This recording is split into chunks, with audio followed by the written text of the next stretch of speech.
आप सब कैसे होंगे? तो उम्मीद है बहुत अच्छे होंगे। आज इस वीडियो में हम समझेंगे जियोग्राफी, भूगोल में समय टाइम जोन को निकालना है। ये यूट्यूब पर ऐसी पहली क्लास होगी जिसमें पूर्णतः हम किसी भी समय को आसानी से ज्ञात कर सकते हैं। तो आइए इस वीडियो में समझते हैं। तो हमको समझना क्या है? समय निकालना। तो जानेंगे समय हम कैसे निकालते हैं। पहले किसी ग्लोब को बनाएंगे। देखिए, ग्लोब जो होता है, ग्लोब में एक ऊपर से नीचे की तरफ जो रेखाएं खींची जाती है, जिसे हम क्या कहते हैं? देशांतर रेखा। ये इधर से रेखा खींची जाती है, इसे इसको हम बोलेंगे देशांतर रेखा। देशांतर रेखाएं हमेशा उत्तर से दक्षिण की ओर खींची जाती है।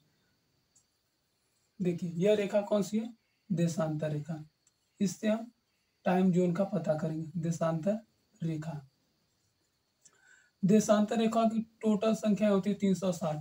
यानी जो पृथ्वी होती है, अगर हम पृथ्वी को देखें तो पृथ्वी को घुमाएंगे अपने स्थान पर, अगर एक चक्कर ऐसे घूमेगी, यानी एक चक्कर घूमती है तो टाइम कितना होता है? 24 घंटा। अगर पृथ्वी को हम लिए और रोटेट कराना शुरू किए तो ये एक चक्कर लगाएगी। जब एक चक्कर लगाती है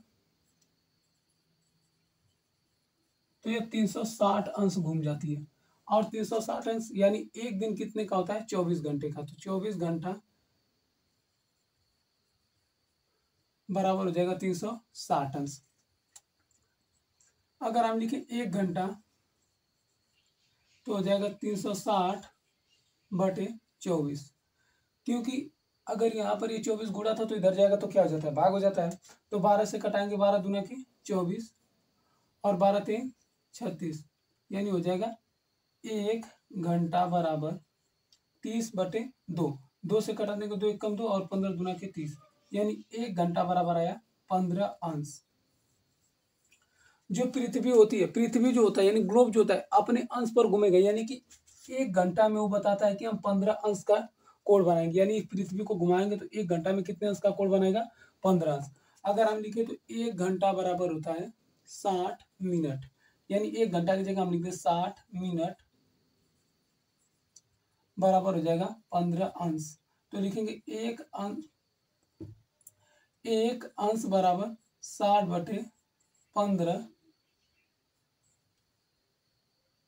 कटा देंगे तो आ जाएगा 4 अंश, सॉरी 4 मिनट। कितना आ जाएगा? 4 मिनट। यानी कि हमको पता चला कि एक अंश बराबर होता है 4 मिनट। पृथ्वी एक अंश में 4 मिनट का समय बताती है, अर्थात 15 अंश बराबर 1 घंटा। अगर इसको हम याद रखेंगे तो किसी भी समय को आसानी से ज्ञात कर सकते हैं। ये भारत का मानक समय कितना होता है? हम जानते हैं भारत का जो मानक टाइम होता है, यानी भारत का मानक समय, यह इलाहाबाद के नैनी प्रयागराज वर्तमान नाम है, जो 82.5 अंश होते हुए भारत के 5 राज्यों से होकर जाता है। 82.5 अंश है यह उत्तर प्रदेश के प्रयागराज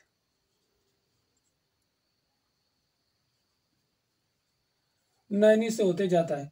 तो स्टैंडर्ड टाइम जो माना गया है जीएमटी, यानी कि ग्रीनविच जो होता है लंदन से, इसका समय जोन वहां से माना गया है 0। यानी कि हम देखें तो ग्रीनविच है कहाँ पर, वहां से समय जोन को लिया जाता है। तो आइए हम इसमें समझते हैं ग्रीनविच के बारे में। देखिए, यह लंदन है। लंदन से एक रेखा जाती है जो सीधे 0। इस रेखा को माना गया है टाइम जोन के लिए, यानी जीएमटी इसको मान लिया गया है। तो यहाँ बताया जाता है कि जब सूर्य रहेगा तो यहाँ पर अगर जब सूर्य पहुंचेगा तो यहीं से समय का निर्धारण किया जाता है। इधर का जो होगा, यानी सूर्य सबसे पहले पूर्व दिशा में दिखेगा, यानी इधर पूरब होता है, और इधर जाएगा पश्चिम, पश्चिम होगा। तो सूर्य जब इधर से आएगा, जब यहाँ पर 12 बजेगा, यानी दिन में 12 बज रहा है, तो इधर का जितना समय होगा यह बोला जाता है कि सूर्य से पहले का समय, और इधर बोला जाता है बाद का समय। तो भारत कहाँ पर है? यह भारत को देखो 75 और इसके बीच में 82.5 अंश ऐसे जाता है। भारत का मानक समय कितना हो जाता है? 82.5 अंश। और भारत के कितने राज्यों से होकर जाता है? 5 राज्यों से। देखिए, जो 82.5 अंश होता है यह ग्रीनविच से का पहले का घंटा, यानी हमारा इधर का समय होता है, इसे हम बोलते हैं आगे। और इधर का समय हो जाता है पीछे। तो भारत का मानक समय कितना है? 82.5 अंश। चलिए तो भारत के मानक समय को हम इसमें जानते हैं, फिर कुछ और समझेंगे। देखिए भारत का मानक समय 82.5 अंश था। बताया जाता है कि ग्रीनविच से कितना 5.5 घंटा आगे है। जब आगे 5.5 घंटा तो इसको निकालें 5.5 घंटा आ कैसे रहा है। देखिए 82.5 अंश लिखा है तो 82.5 अंश को हम गुणा करेंगे। 2 दूना के 4, 4 है 5, 2 8 16/2, या इतना अंश। हम जानते हैं एक अंश बराबर कितना होता है? 4 मिनट। इसको हम समय बदलेंगे यानी इसमें 4 से गुणा करें तो ये क्या आ जाएगा? मिनट में आएगा। 2 एक कम 2 और 2 दूना के 4, 2 से गुणा करें 2 5 10, 6 दूना के 12 1 13, 2 एक कम 2 1 3, यानी आ गया 330 मिनट। 303 मिनट को हम घंटा में बदलेंगे यानी इसको किससे भाग देते? 60 से भाग देते तो ये किस में चल जाएगा? घंटा में। जब 60 से भाग देंगे, हम जानते हैं एक घंटा बराबर होता है 60 मिनट। जब 60 से भागेंगे 0 से 0 कट गया, 6 एक कम 6 6 5 30 यानी 5, और इसके बाद 3 क्या बचेगा? शेष। ये 3 बचा तो 3 को हम लिखेंगे यानी 3 शेष बचा यानी 3.5 आ जाएगा। मतलब इसको हम लिख दे 1/2। अगर इसको हम चेंज कर दे मिनट में यानी 60 से क्या कर दे? गुणा कर दे तो कटा देंगे, कितना आ जाएगा? 30। यह आया 5 घंटा 30 मिनट। यह ग्रीनविच से भारत का समय क्या था? इतना आगे। देखिए एक प्रश्न पूछता है कि भारत और पाकिस्तान दोनों देश आजाद हुए थे कब? 1947। बताया जाता है कि 15 अगस्त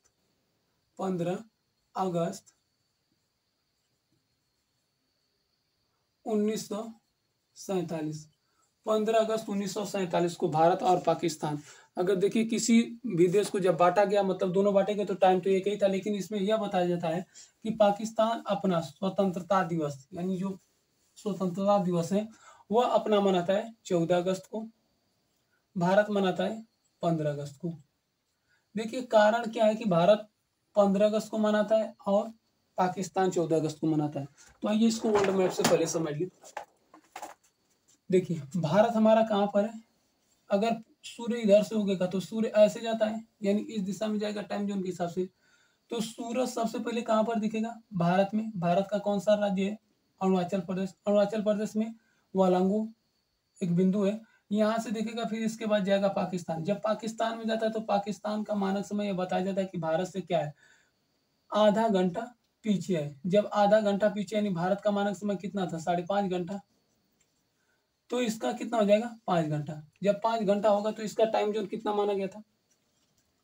जो 5 घंटा है इसका बताया जाता है 5 घंटे। तो हम निकालें 5 घंटे आएगा कि यानी पाकिस्तान का मानक समय होता कितना है? जब 5 घंटा है तो हम जानते हैं कि 15 अंश बराबर 1 घंटा। तब हमको 5 घंटा लाना है, इसमें 5 से गुणा कर दें तो कितना आ जाएगा? 5 घंटा। जब इसमें 5 से गुणा करेंगे तो 15 पचे 75, यानी पाकिस्तान का मानक समय कितना हो गया? 75 अंश। अगर देखें तो इसमें 75 अंश आता कहाँ पर है? देखिए यह 75 अंश वाला रेखा है। इसको अगर हम सीधा खींचे तो ये देखिए पाकिस्तान से जाएगा। लगभग में क्या जा रहा है? पाकिस्तान से जा रहा है। पाकिस्तान की राजधानी कहाँ है? पहले इस्लामाबाद हुआ करती, पहले लाहौर हुआ करती थी, इस समय वर्तमान में क्या है? इस्लामाबाद। आगे और समझते हैं।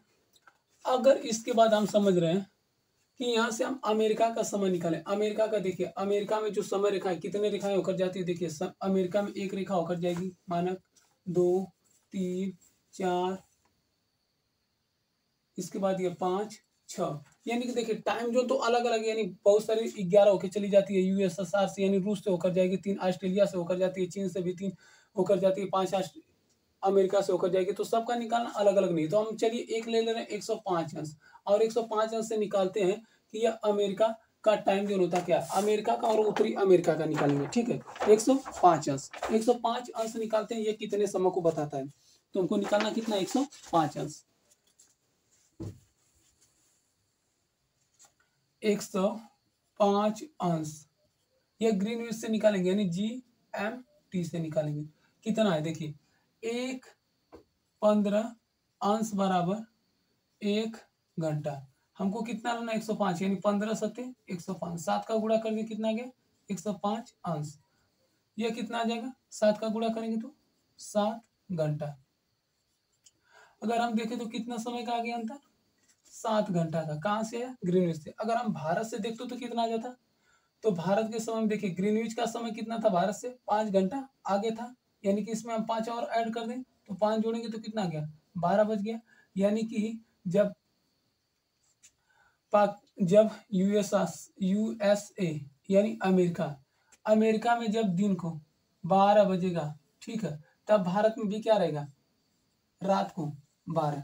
यानी कि अमेरिका और भारत के समय में अंतर कितने का पाया जाता है, 12 घंटे का। इसीलिए बोला जाता है, देखिए अगर हम देखें तो यहाँ से अमेरिका को देख रहे हैं, यूएसएसआर संयुक्त राज्य अमेरिका, जब इसको हम देखेंगे यहाँ से और यहाँ तक के समय यानी भारत के समय में लगभग में ये मिलाकर 12 घंटे का अंतर पाया जाता है।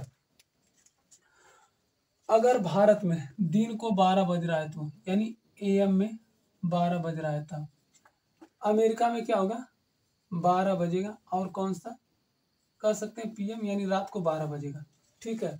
तो भारत और अमेरिका के बीच में कितने समय का जो अंतर पाया जाता है, 12 घंटे का। कहीं अगर कोई समय जो निकालना है, हम क्या करेंगे, एकदम आसानी से निकाल सकते हैं। बस हमको याद क्या रखना है, याद रखना है यह कि एक अंश बराबर कितना होता है, 4 मिनट, और 15 अंश बराबर होता है 1 घंटा। देखिए वही है, भाग तो दिया गया, 15 अंश बराबर होता है 1 घंटा। इससे हम कहीं का भी मानक समय निकाल सकते हैं। देखिए अगर हम ग्लोब बनाएंगे, ग्लोब पर 2 प्रकार की रेखाएं खींची जाती है, एक होता है अक्षांश रेखा और एक होता है देशांतर रेखा। तो अक्षांश रेखाएं इसलिए खींची जाती हैं, इससे हम कहीं का समय निकाल अक्षांश रेखाओं से हम मानसून की जानकारी प्राप्त करते हैं। और इसके बाद जो ये अक्षांश वाली रेखा होती है, देखिए अगर इस तरह रेखा खींची जाती है इसे अक्षांश रेखा बोलते हैं, और ऊपर से नीचे यानी उत्तर से दक्षिण जो खींची जाती है इसे हम बोलते हैं देशांतर रेखा। इससे हम किसी भी देश का क्या निकालते हैं, समय निकालने के लिए उपयोग करते हैं। तो इससे हम कहीं का क्या निकाल लेंगे, समय को आसानी से ज्ञात कर सकते हैं। अक्षांश रेखा, देखिए अक्षांश रेखा एक यह जो होती है, यानी कि हम इसको 0 अंश लेंगे तो इसकी टोटल संख्या हो जाती है 360। इसके बाद जो सूर्य देशांतर रेखा, अक्षांश रेखाएं जो होती है, यहाँ पर हो जाएगा भूमध्य रेखा, बीचों बीच होकर जाती है, इसे बोलते हैं भूमध्य रेखा। इसके बाद थोड़ा सा ऊपर जाती है, इसे 23.5 अंश बोला जाता है, यह हो जाती है कर्क रेखा। यह भारत से होकर जाती है, जो भारत के 8 राज्यों से होकर जाती है, कर्क रेखा। 23.5 अंश नीचे होकर जाती है, इसे बोलते हैं हम मकर रेखा, मकर रेखा। इसके बाद 66.5 अंश ऊपर होकर जाती है एक रेखा, और नीचे एक जाती है, कितना, 66.5 अंश। देखिए तो इन रेखाओं का नाम क्या होता है, देख सकते हैं, हम इस ग्लोब में देखेंगे, सॉरी इस मैप में देखते हैं कहाँ कहाँ से वो रेखाएं होकर जाती है।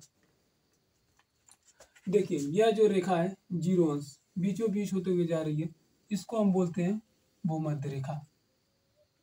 23.5 अंश नीचे जा रही है इस रेखा को क्या कहते हैं, मकर रेखा। यह जो है मकर रेखा।